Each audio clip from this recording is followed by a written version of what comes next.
Hello, my name is Camyron Holt, and I have 7 years' experience managing property taxes for large real estate developments. If you own a property with an ag, timber, or wildlife property tax exemption, you're going to want to listen closely to today's video about rollback taxes. Rollback taxes can cost you thousands to hundreds of thousands of dollars. So, what are rollback taxes? Rollback taxes are the payment of 3 years of the property tax savings you had from having that property tax exemption. For years, you may have been paying taxes on 2% of the market value of your property. When you trigger rollback taxes, you need to pay 3 years of property taxes on that 98 remaining percent of the market value of your property. So let's talk about timing. When are rollback taxes triggered? When do you need to pay rollback taxes? Rollback taxes are triggered when you change a use of a property, like clear it and build something on it, or plat the property.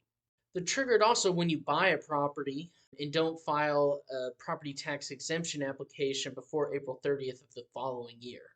So it's not enough that the property is in timber or in ag. If you buy the property, you need to submit a new property tax exemption application to maintain your property tax exemption.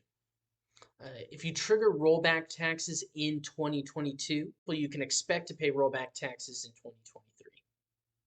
So let's do an example about how to calculate rollback taxes. Let's say you triggered rollback taxes on your entire property. Let's say also that your market value for the 3 years that you've owned it has been $1 million and your assessed value has been just $5,000. Your tax rate has also been 3% each year.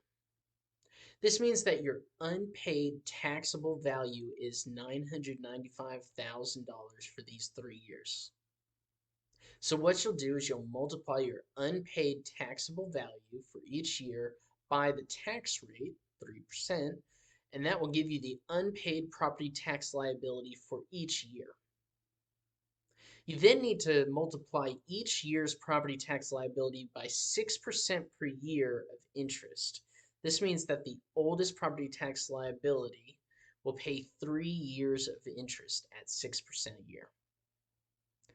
So we can see here now that this property will pay a total of $100,296 in rollback taxes. Let's say you're only selling a fourth of the property. Then you only need to pay a fourth of the rollback taxes. Fourth of the rollback taxes in this case would be $25,074. All right. So what strategies can you take to avoid paying rollback taxes? The first strategy you can take is to file your property tax exemption paperwork on time. If you're buying a property with a property tax exemption, don't waste time in making your application for a new property tax exemption. If you file your paperwork late, you'll have to pay a 10% penalty on the exempt property taxes for that year. So that can be a lot of money. If you're in a selling position, put a provision in your contract where the buyer pays for all property taxes arising from the change in use of the property. That way, when you sell the property and the buyer ends up starting to develop on the property, you won't be stuck with the big rollback tax bill when the buyer decides to start building.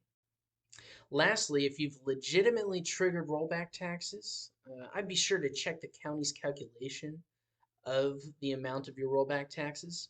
In particular, check the acreage that they're saying you owe rollback taxes on. I've noticed that they can sometimes misstate the acreage that has been triggered for rollback taxes. Well, that's all I have for you today. If you'd like to create a property tax strategy for your property, please visit instantfc.com and schedule a consultation today. Have a great day.